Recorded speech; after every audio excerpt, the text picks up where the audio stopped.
I thought I would do a video about this Regal guitar that, this vintage Regal guitar that I bought a while back, probably about a year or so, and fixed up. It was a bit beat up when I got it. It still has some age on it, age showing, but yeah, this is one of those fixer-uppers that ended up being a little bit more work than I had anticipated. That's just how these things go. But first, a brief history about the Regal company, which was started in the 1890s by Emil Wolschner under various names, and under three different names, they consolidated it to Regal in 1900. And like a lot of these old instrument lines, they changed hands. In 1914,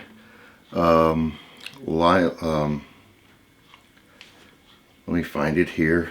It's like Lyon and Healy bought them out 1904, and then a few years after that, they started releasing instruments under the Regal name. And then 1929, they spun Regal off as an independent company, and they made instruments, and they made components for dobro guitars. And there was a little bit of back and forth where at one point in the 30s they were selling dobros that were essentially, as far as the components, were pretty much identical to the dobros. And this particular instrument comes a little bit later than that period, or during that period. It's hard to tell. But this guitar would have been built most likely in the 1940s. It's a possibility it was built in the 30s, but from what I understand, they were in the 30s. They were mostly making tenor guitars and ukuleles, and the company kind of goes back and forth. At one point, it's bought in the 1940s, I believe, or was it the 50s? I don't know. It's all very confusing. It was bought by Harmony, so then you have like certain instruments, ukuleles, that were released by Harmony in a later date, that have the Regal label on it. This is just the way in the first half or so of the 20th century, a lot of these instrument makers companies went. There was a lot of, back and forth, and I buy you and you buy me, and it's all very kind of incestuous in a way. But like I say, I'm 99% sure this was made in the 40s. It has a very classic 40s neck profile, a sort of V-shaped neck. This would have been a budget guitar. When I first saw this online, I got it off of Facebook Marketplace, and this is a paint on the fretboard here. It covered the whole thing, and I thought for a brief minute, I thought maybe it was one of those fancy models from the time that had the mother of toilet seat fretboard. But no, it's wood.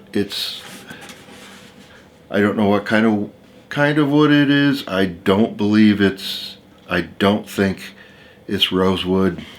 The body of this guitar is made from birch, and that was a common wood being used for a long time probably until around 1970. It was a common wood to be used on like lower end guitars, which this would have been a lower end guitar. But when I got it, the nut had a big chunk missing out of it. It was made of wood. The nut was made of wood, not ebony, which is what a lot of the instruments had, like ebony nuts. This was, I don't know, some kind of cheap wood. Who knows? But I replaced it with a new bone nut, and the floating saddle and bridge, that too had deteriorated and was like, it was trash. Let's just say it was trash. It was almost functional. So I made a bridge, and I'll get better pictures of this stuff for the video. But I made a bridge, floating bridge out of walnut with a bone. No, the saddle is walnut. With a bone bridge. And I had not intended to do anything overly aggressive as far as the frets on this guitar, but there were two issues. This is a really narrow neck. It's difficult to play. It's for me anyway. Really struggle with the string spacing, and I was going to clean up the fret edges because, you know, with a lot of old instruments, you have the fret sprout. And as I started to try to do that, I found that the original frets were like loose. I mean, like you could jiggle them.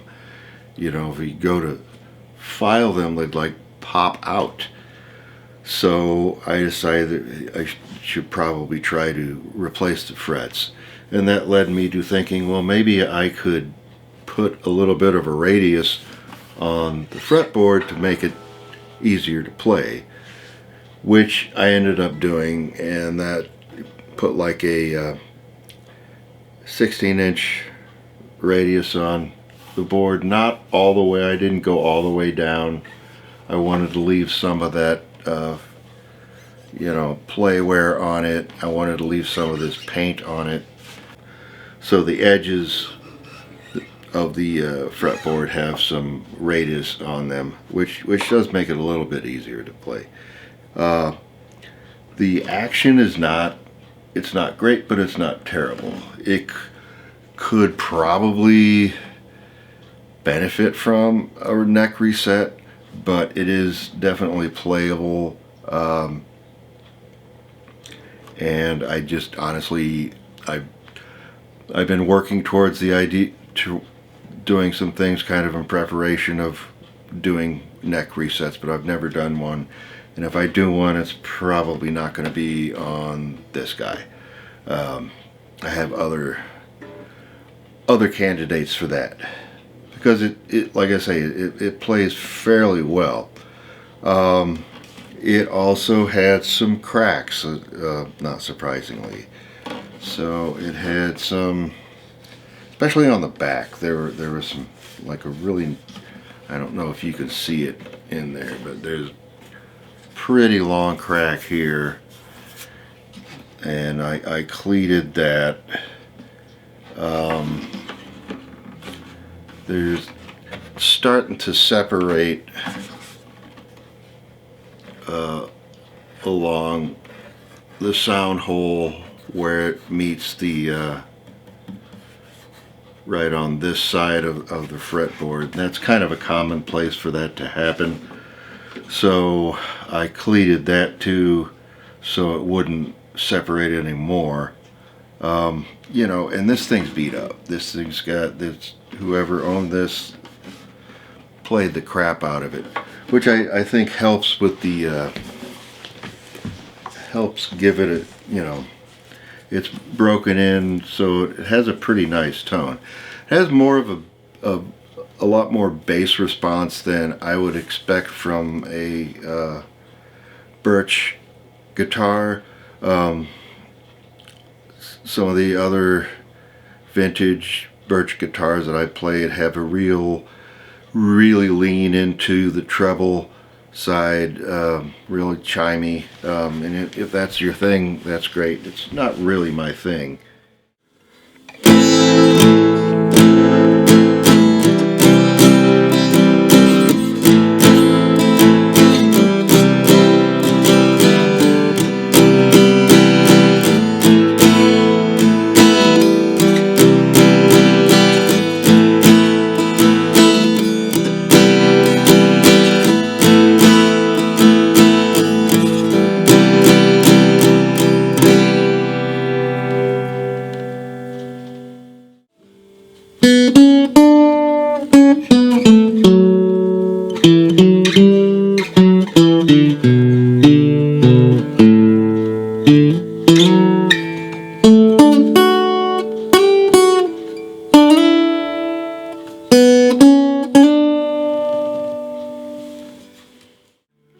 So it turned out pretty well. I still need to fix some fret buzz. Has some fret buzz up here where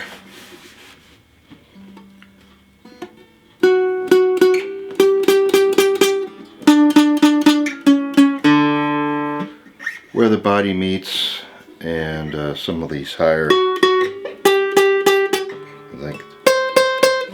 Yeah, so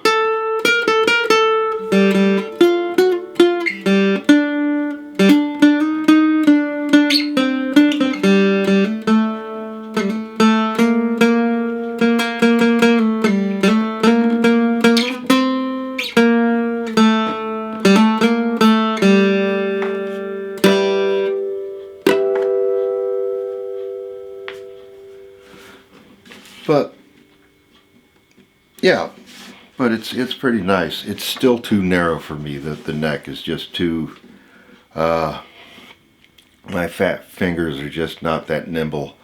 So I'm probably going to sell this eventually. But yeah.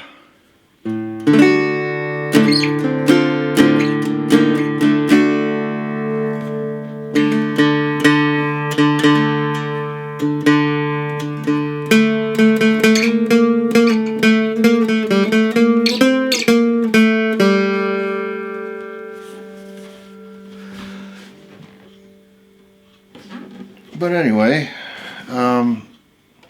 yeah, it's a nice old guitar. I always enjoy working on these things, bringing them back to life, making them more playable.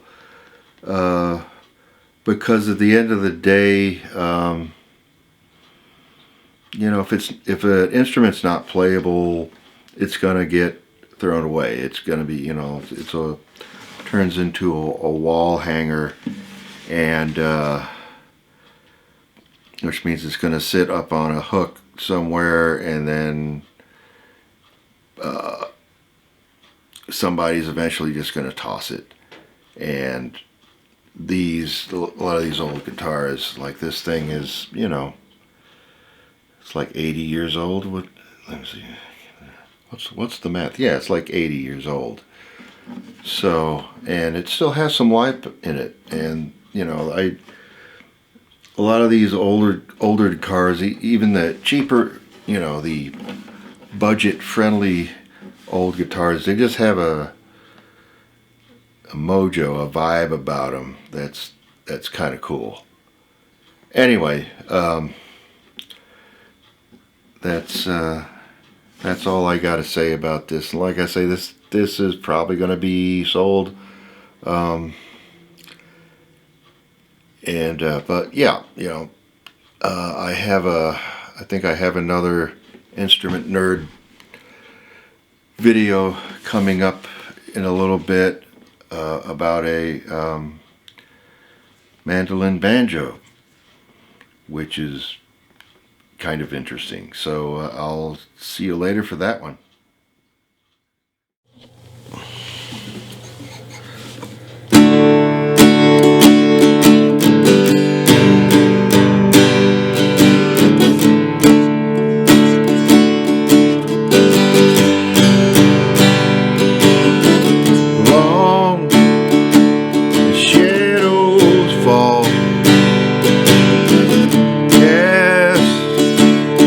Nearest star.